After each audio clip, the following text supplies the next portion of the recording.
Science, myself, Syed Abdul Mannan. Today we are to discuss about Standard 8 Science, chapter number 11, Force and Pressure.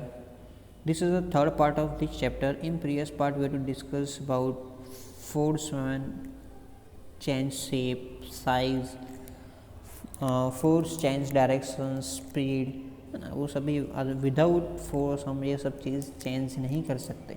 अब जो है force के कुछ types देखने वाले, एक कॉन्टैक्ट फोर्स है एंड नॉन कॉन्टैक्ट। तो कॉन्टैक्ट फोर्स किसको बोलेंगे? Muscular force. Can you push और lift a book lying on the table without touching it? Can you lift the bucket of water without holding it? मतलब कोई भी चीज़ को आप टच किए बिना बुक्स को आप उसको ऊपर ला सकते हो? नहीं। तो आप कोई भी चीज़ को आपको कोई है ना बकेट है उसको आपको लिफ्टिंग करना तो आप कर सकते हो? नहीं। तो generally to apply force on an object your body has to be in contact with the object. The contact में also be with the help of the stick और पीस ऑफ द रोप। मतलब अब आप देख सकते हो कि भाई ये जो है आप कोई भी चीज़ को लिफ्टिंग करने के लिए हमारे बॉडी उसके साथ कांटेक्ट में होता है, और जो है उसका जो किसी भी पार्ट वो हमारे क्या है बॉडी के साथ वो कांटेक्ट में होता है। When we push an object like a school bag और lift a bucket of water, where does the force come from? मतलब अब हमारे स्कूल बैग को हमें लिफ्टिंग करना है या हमें बकेट को अपने तरफ खींचना है, तो हम कहाँ से ये फोर्स कहाँ से आ रहा है? The force is caused by the action of muscular in our body. The force resulting due to the action of the muscles is known as a muscular force. मतलब ये फोर्स कहाँ से आ रहा है? हमारे मसल्स में से आ रहा है ना। हमारे बॉडी के अंदर जो मसल्स है ना वो फोर्स क्या कर रहे हैं? वो एग्जिस्ट करते हैं, और उसको हम क्या बोलेंगे? फोर्स को हम क्या बोलेंगे? The force resulting due to the action of the muscular is known as a muscular force. ये मसल्स की वजह से फोर्स अप्लाई हो रहा है, इसे हम इसको हम क्या बोलेंगे? मस्कुलर फोर्स बोलेंगे। ठीक है। इसी तरह से हमने क्लास 7 के अंदर जो पढ़ा था कि जो हमारा जो डाइजेशंस जो हमारा जो हो रहा है और जो हमारा जो फूड है ना, इनसाइड जो हमारा जाता है मतलब पूरे पाथ के अंदर, तो एलिमेंट्री जो कैनाल होती है उसमें से जब पास होता है कि जैसे कि हमने खाना खाया माउथ से, और एलिमेंट्री कैनाल से क्या होगा? वो डाउन साइड जाएगा है ना। फिर हमारी जो एयर है ब्रीथिंग्स जो कर रही है तो एट टाइम्स बाहर की तरफ भी आ रही है, इनसाइड भी जा रही है। तो ये सब कौन फोर्स उस पर अप्लाई करे? तो हमारे मसल से अप्लाई करता है। ये सब क्या है? Muscular force. बट ये क्या है? कॉन्टैक्ट फोर्स है, मतलब उसमें बॉडी के साथ वो कॉन्टैक्ट होना ज़रूरी है, कोई भी किसी भी ऑब्जेक्ट पर लगाना है। इसी तरह से animals also make use the muscular force to carry out their physical activity and other task. Animal like bullock cart, horses, donkey and camels are used to perform various tasks for us. In performing these tasks they use muscular force। मतलब जो हमारे animals भी है उनकी physical activities भी है, वो काफ़ी सारी फिजिकल एक्टिविटी है मस्कुलर फोर्स से करते हैं। जैसे डोंकी है, हॉर्स है, कैमल है, बुलक कार्ट है। आप देख सकते हैं यहाँ पर आपको फिगर दिया हो, बुलक कार्ट पर काफ़ी सारी चीज़ उस पर पुट की गई है, तो क्या है उसको लेकर वो जा रहा है। ये कहाँ से फोर्स उस पर अप्लाई करेगा? तो वो मस्कुलर फोर्स से वो अप्लाई करेगा। तो इन नॉर्मल वे एनिमल्स भी उसको यूज़ करते हैं, ऐसा नहीं ह्यूमन्स ही, एनिमल्स भी उसको यूज़ करते हैं। Since muscular force can be apply only when it in contact with an object is also called contact force. मतलब ये मस्कुलर फोर्स है, उसके लिए किसी भी ऑब्जेक्ट या किसी पर भी लगाना है वो कॉन्टैक्ट में होना ज़रूरी है, तो उसको हम सेकंड नेम भी दे सकते हैं, कॉन्टैक्ट फोर्स भी उसको बोल सकते हैं। कि अदर टाइप का कोई कॉन्टैक्ट फोर्स हो सकता है? तो यस, यहाँ पर हमने फ्रिक्शंस के बारे में पढ़ेंगे, और ये हमने ऑलरेडी स्टैंडर्ड 7 में भी कुछ पढ़ा था। फ्रिक्शनल फोर्स है, हम एवरीडे उसका हम क्या यूज़ करते हैं, एवरीडे उसका हम एक्सपीरियंस करते हैं। Recall some of your experiments. A ball rolling along the ground gradually slow down and finally come to rest. When we stop pedaling a bicycle, the gradually slow down then finally comes to the stop. A car or scooter also come to rest once its engine is switching off. Similarly, a boat come to rest if we stop rowing it.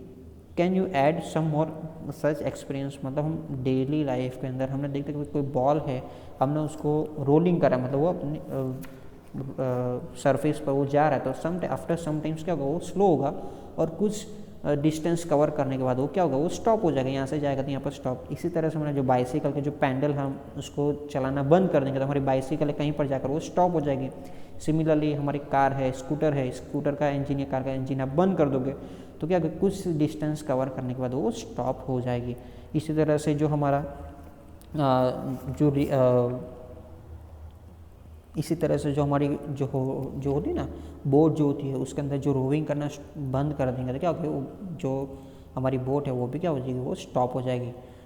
काफ़ी सारे और भी examples है, हम देख सकते हैं कि भाई आप सोचोगे भाई कोई ऑब्जेक्ट जो है कि जैसे हमने बॉल लिया था, इसकी जगह पर हम कोई रिंग ले लें, है ना, वरना हम कॉइन ले लो, कॉइन को आप बैक साइड से आप फोर्स लगाओ तो आफ्टर सम टाइम्स क्या वो स्टॉप हो जाएगा। जिस तरह से टायर है ना, बच्चे जो गेम्स खेलते हैं वो, तो ये सब एग्जांपल्स है। In all this situation on force appear to be acting on the object, yet their speed gradually decrease and they come to rest after some times। मतलब उस पर कोई ना कोई फोर्स एक्टिंग कर रहा है, इसीलिए क्या हो रहा है, उसकी स्पीड में चेंज आ रहा है, उस फास्ट रहा तो स्लो हो रहा है, स्लो होने के बाद वो स्टॉप हो रहा है। तो कौन सा फोर्स है, what causes the change their state of motion, मतलब ये कौन चेंज उसका स्टेट ऑफ मोशन, उसका स्टेट कौन चेंज कर रहा है। तो कुड सम फोर्स भी एक्टिंग ऑन दैम्स, मतलब कुछ ना कुछ तो उस पर अप्लाई होगा। हमने देखा ना पहले देखा फोर्स जब अप्लाई करेंगे तो उसको हम स्टॉप भी कर सकते हैं, उसकी हम डायरेक्शन भी चेंज कर सकते हैं। तो यहाँ पर तो हमने बॉल को हमने सरफेस पे डाल दिया, वो तो अकेला ही घूम रहा है, कोई फोर्स नहीं लगा रहे, पर फिर भी वो स्टॉप हो रहा है। मतलब कोई ना कोई उस पर फोर्स एक एक्टिंग हो रहा है, मतलब उस पर कोई फोर्स लग रहा है, वो हम देख नहीं सकते वो कौन सा फोर्स है। तो वो कौन सा फोर्स है, यहाँ पर the force responsible for changing the state of motion of object is all this examples, it is the force is called frictions. मतलब ये सभी ऊपर वाले जो एग्जांपल्स है सभी के अंदर कौन सा फोर्स अप्लाई हो रहा है, वो फ्रिक्शन लग रहा है, उस पर क्या लग रहा है, friction.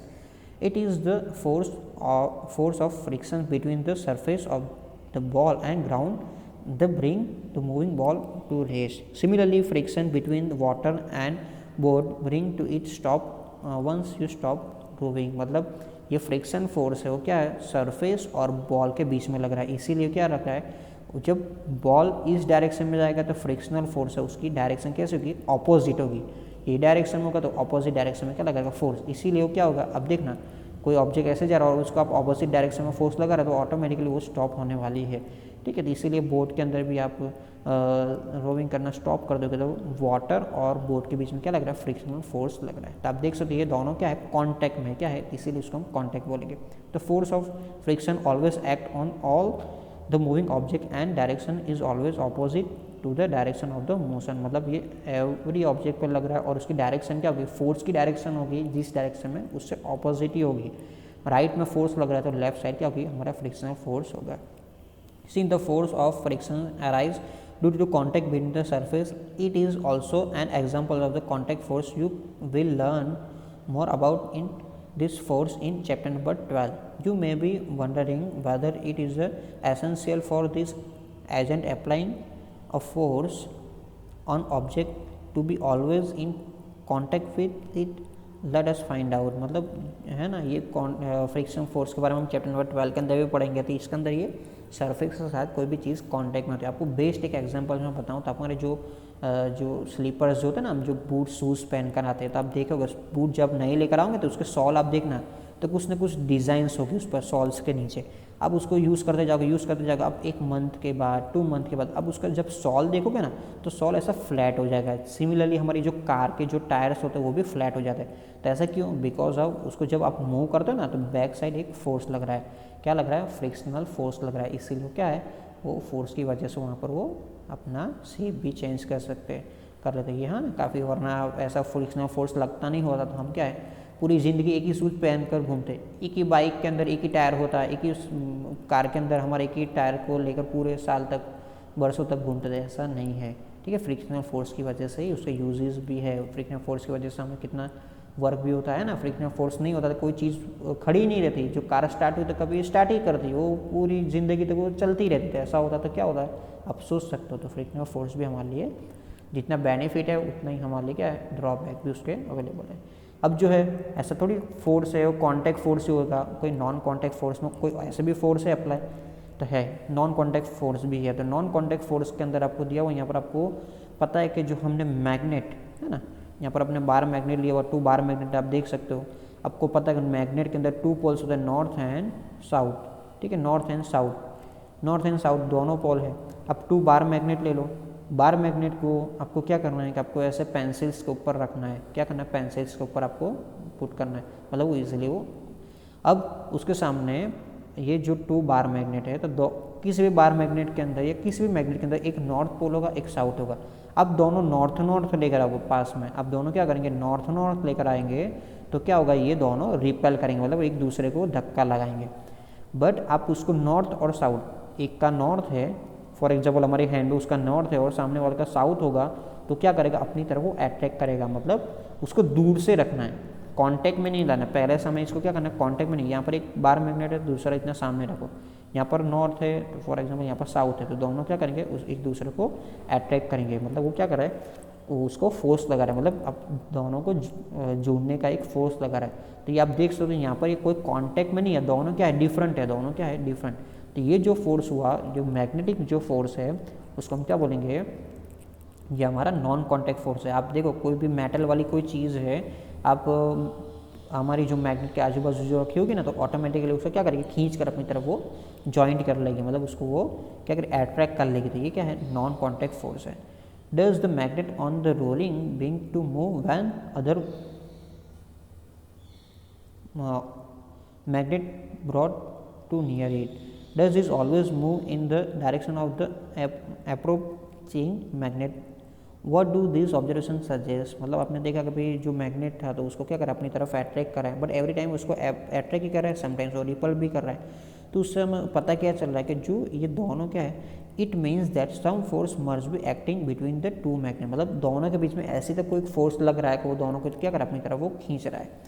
You have learn in class 6 like poles 2 magnet repel each other and unlike pole attract each other. Attraction or repulsion between object can also be seen as another form of pull or push.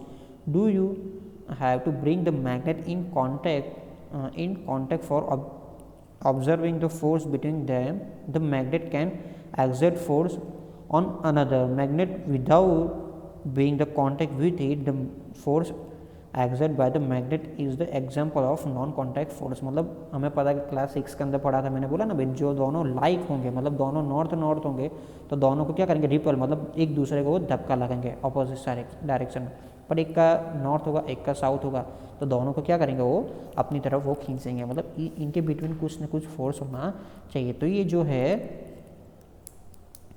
आप देख सकते हो कि दोनों को आप contact में लाकर, आप इसको ऐसा नहीं कि आप दूर है, चलो दोनों को आप जुड़ा दो, मतलब दोनों को ज्वाइंट कर लो, तभी आप देख सकते हो दोनों को आप लाइक जो होंगे तो रिपल करेंगे, अनलाइक होंगे तो वो जुड़ जाएंगे। जुड़ेंगे मतलब वो क्या होंगे, 100% अनलाइक होंगे। अब उसको अब वहाँ से दूर खींचने की कोशिश करो, अब उसको दूर खींचोगे वहाँ पर आपको ऐसा लगेगा कोई खींच रहा है अपोजिट डायरेक्शन में। तो ये जो मैग्नेट वाला जो फोर्स है वो क्या है, हमारा नॉन कॉन्टैक्ट, इसमें मैग्नेट क्या है, कभी कॉन्टैक्ट में नहीं होता, इसलिए हम उसको क्या बोलेंगे, नॉन कॉन्टैक्ट फोर्स है ना। आयरन पीस आप रखोगे तो उसको क्या करेंगे, इजीली वो अपना खींच लेंगे। अब जो है electrostatic force, this is a very most important. आप आपने कभी किया होगा, आपने स्कूल में भी आप करते होंगे, आपको ये होम पे भी आप इजीली कर सकते हो। भाई एक straw rubbed with paper attract another straw but repel it if has also been rubbed with the sheet of the paper. यहाँ पर आप एक फिगर में देख सकते हो, ये इलेक्ट्रोस्टैटिक फोर्स है। यहाँ पर आपको क्या हुआ होगा, हमें प्लास्टिक वाली हमें स्ट्रो लेनी है, एक स्ट्रो आप देख सकते हो ऐसे, यहाँ पर हमने यहाँ पर इसको हमें क्या मतलब उसको लटकाया हुआ है, और एक जो स्ट्रो है हमारे हैंड में है, और एक हमें पेपर लेना है। क्या लेना है, पेपर, जो हमारा नॉर्मल पेपर होता है ना वो। अब पेपर पर ये जो हमारी प्लास्टिक की जो हमारी जो स्ट्रो है उसको हमें क्या करना है, रबिंग करना है, मतलब उसको उससे घीसना है। घिसोगे और ये जैसे ही उसको ये जो लटकी हुई जो स्ट्रो है ना उसके पास लेकर आओगे, तो जो लटकी हुई जो स्ट्रो ऐसे थी पहले, तो वो क्या करेगी, उसको अट्रैक्ट करेगी, उसको क्या करेगी, ये जो हमारी जो अपने हाथ में जो हैंड में जो स्ट्रो है उसको क्या करेगी, अट्रैक्ट करेगी। पहले जब नॉर्मल पोजीशन में थी, दोनों है ये लटकी हुई है, और ये जो हमारे हैंड में जो स्ट्रो है उसको हमने पेपर के साथ रबिंग नहीं किया, मतलब उसको घिसा नहीं है, तो दोनों के ऊपर कोई मूवमेंट नहीं हो रहा, बट जैसे ही हम उसको पेपर के साथ घिसने से दूसरी स्ट्रोक के पास लेकर जा रहे हैं तो उसको क्या कर रहा है, अट्रैक्ट कर रहा है। तो उससे पता चल रहा है कि मतलब इसके बीच में कुछ ना कुछ फोर्स लग रहा है। पहले तो फोर्स नहीं लग रहा था, बट जैसे ही हमने कुछ रबिंग किया तो वहाँ पर कोई चीज़ ऐसी आ गई उसके अंदर, ये स्ट्रोक के अंदर, तो वो क्या कर रहा है, अपनी तरफ खींच रहा है। चलो, तो इसके बीच में कुछ है वो हम डिस्कस करें। चलो सिमिलरली, चलो अभी तो मैंने क्या किया, एक हमारे हैंड में जो थी स्ट्रो, उसको मैंने रबिंग किया था, पर अब मैं क्या करूँ, उसको तो मैंने रबिंग किया है, और ये लटकी हुई है ना रो स्ट्रो, उसको भी हम क्या करें, पेपर के साथ रबिंग करें। दोनों को घीसने के बाद अब दोनों का अब एक दूसरे की तरफ लेकर जाओगे। पहले तो क्या कर रही थी, वो अपने दोनों को अट्रैक्ट कर रही थी, है ना। अब दोनों को रबिंग किया हुआ है तो दोनों क्या कर रहे, रिपेल कर रहे। अब जैसे उसको नज़दीक लेकर जाओगे ना, ये स्ट्रो हमारी हैंड वाली, ये जो लटकी हुई स्ट्रो है ना, वो दूर जाएगी। तो ऐसे तक क्या हुआ, तो मतलब इन बिटवीन हमें इतना तो पता है, जब मैग्नेट में हमने देखा तो जो दोनों लाइक जो होंगे, जो पोल होंगे तो क्या होंगे, उसको रिपेल करेंगे, मतलब नॉर्थ नॉर्थ होगा। तो यहाँ पर भी ऐसा कोई कुछ न कुछ होगा, अभी तक तो कुछ था नहीं, तो हमने रबिंग करने से कुछ न कुछ उस पर आ गया, मतलब कुछ न कुछ उस पर हमने ऐसी तो कोई चीज़ हमने देख नहीं सकते, बट मैं कुछ चीज़ इसके अंदर जो आ गई, वो क्या कर रहे हैं, रबिंग करने से, एक को रबिंग करेंगे तो वो अट्रैक्ट कर रहा है, दोनों को रबिंग करेंगे मतलब वो उसको रिपेल कर रहा है। रिपेल कर रहा है मतलब दोनों के पास कैसे कोई चीज़ है, दोनों के पास सेम टू सेम चीज़ है। जब दोनों के पास सेम टू सेम चीज़ होगी तो वो रिपल करेगी। तो ऐसा तो क्या हो, जब हम पीस ऑफ पेपर के साथ जब हम उसको रबिंग कर रहे हैं तो एट द टाइम्स उस पर चार्ज प्रोड्यूस होते हैं। क्या होते हैं, चार्ज। आप पढ़ोगे अपर स्टैंडर्ड के अंदर, आपको थोड़ा भी नया नया भी लगेगा। बेसिकली पॉजिटिव और नेगेटिव चार्ज आर अवेलेबल, या आपने देखा कि पॉजिटिव और नेगेटिव चार्ज आर अवेलेबल। तो उस पर जब आप रबिंग कर रहे हो तो जो हमारी जो प्लास्टिक की जो है स्ट्रो, उस पर क्या हम चार्ज, उस पर क्या यहाँ से जैसे घीसने के साथ नेगेटिव चार्ज उस पर क्या होगा, उस पर वो आ गया। नेगेटिव चार्ज आने की वजह से पहले तो उसके पास क्या था, पॉजिटिव था।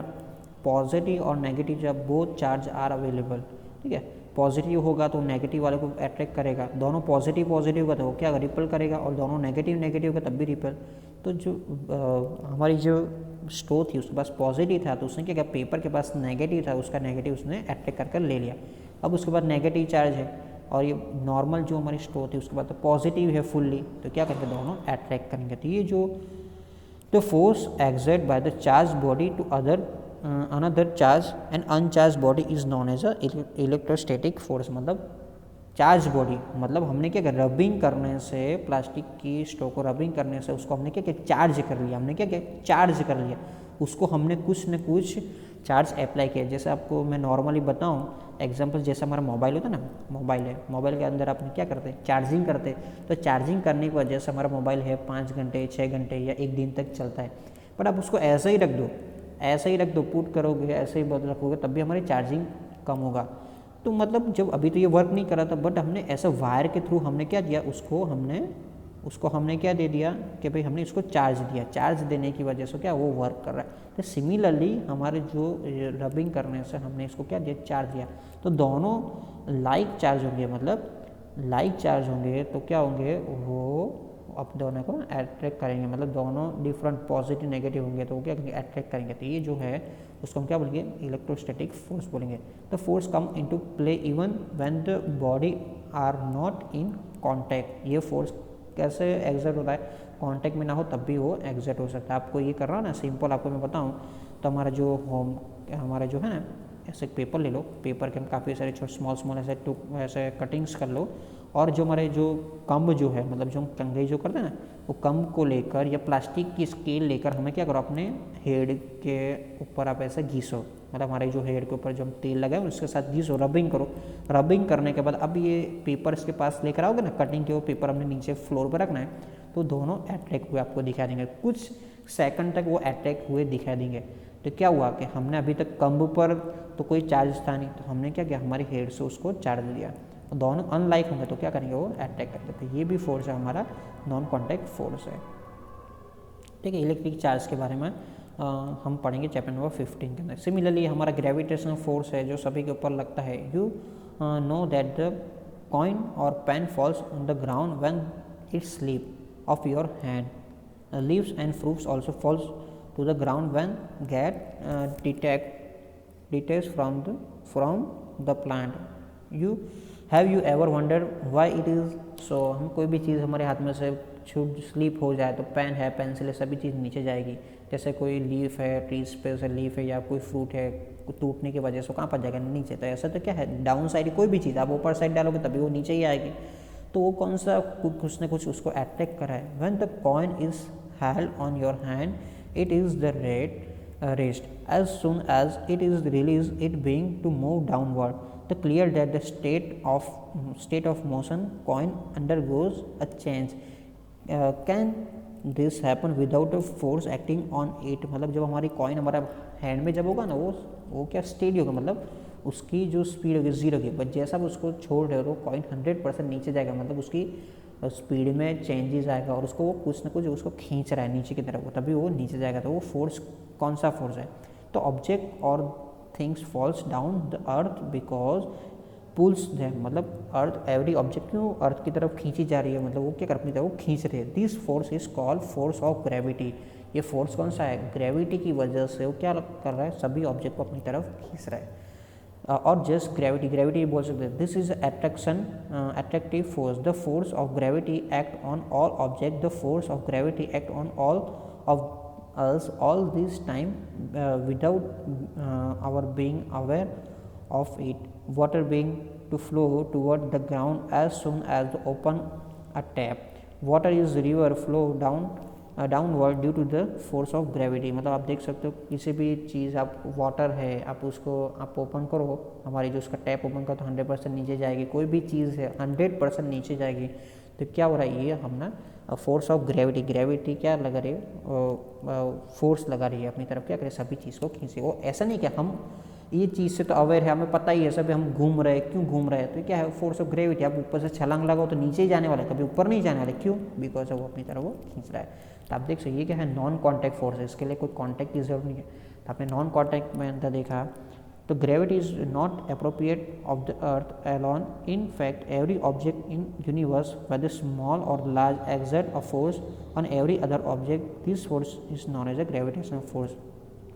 मतलब जो अर्थ पर है ग्रेविटी है, तो सिर्फ हमने ग्रेविटी की बात, अर्थ पर जितनी भी जो चीज़ है, छोटी है बड़ी है, वो क्या है, छोटी या बड़ी हो, उस पर एक सेम टाइप का फोर्स लग रहा है, उसको हम क्या बोलेंगे, ग्रेविटेशनल फोर्स। ग्रेविटी हमारा एक प्रॉपर ऐसा अकेला नहीं, ग्रेविटी नहीं है, पर सभी चीज़ आप जेसीबी ले लो या अपना एक पेन का ढक्कन ले लो या कोई स्मॉल स्टोन ले लो, कोई भी चीज़ होगी तो क्या करे, सेम वैसे ही उसको फोर्स लगता है, बड़ी हो या छोटी हो।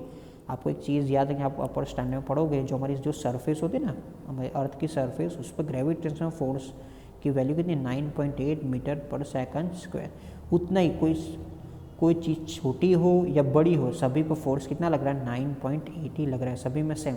वरना ऐसा होता ना, किसी का मास ज़्यादा होता तो वो फोर्स ज़्यादा लगता, किसी के मास कम होता तो उसको फोर्स कम लगता। तो ऐसा नहीं है, कभी भी आप देखना जेसीबी हो, कितनी भी बड़ी कोई चीज़ हो, कोई इतनी बड़ी बिल्डिंग्स हो या कुछ भी हो, जितना फोर्स सभी पर कितना लगता है, 9.8। इसीलिए कोई भी चीज़ कभी आप ऐसे आप जो हमारी जो सरफेस होती है उसके अंदर आप ऐसे नहीं सोचोगे, वैसे वो डीक करके अंदर चली गई, ये हैवी है तो अंदर चली जाएगी, लाइटर है तो ऊपर ही रहेगी, ऐसा नहीं। पर सभी पर ये हमारी जो सरफेस है उस पर हमारा ग्रेविटेशनल फोर्स कितना है, 9.8 लगता है। ये क्या सभी के लिए फिक्स है, वो किसी भी ऑब्जेक्ट के मास पर मैटर नहीं करता। ये आप सब चीज़ पढ़ोगे अपर स्टैंडर्ड में, पर उसके मास पर मैटर नहीं करता। मास छोटा हो या बड़ा हो, कितना भी बड़ा हो, भले ना वो 1000 किलो का हो या उससे भी ज़्यादा हो, है ना। हम देखते सीप जो होती है, आपको सीप जो होती है वो भी क्या है, उस पर भी ग्रेविटेशनल फोर्स। तो सभी क्या है, इस तरह से है। आई होप आप लोग को अंडरस्टैंड आएगा। If any doubt, if you any query तो आप कमेंट्स में डाल सकते हो। Thank you, have a nice day.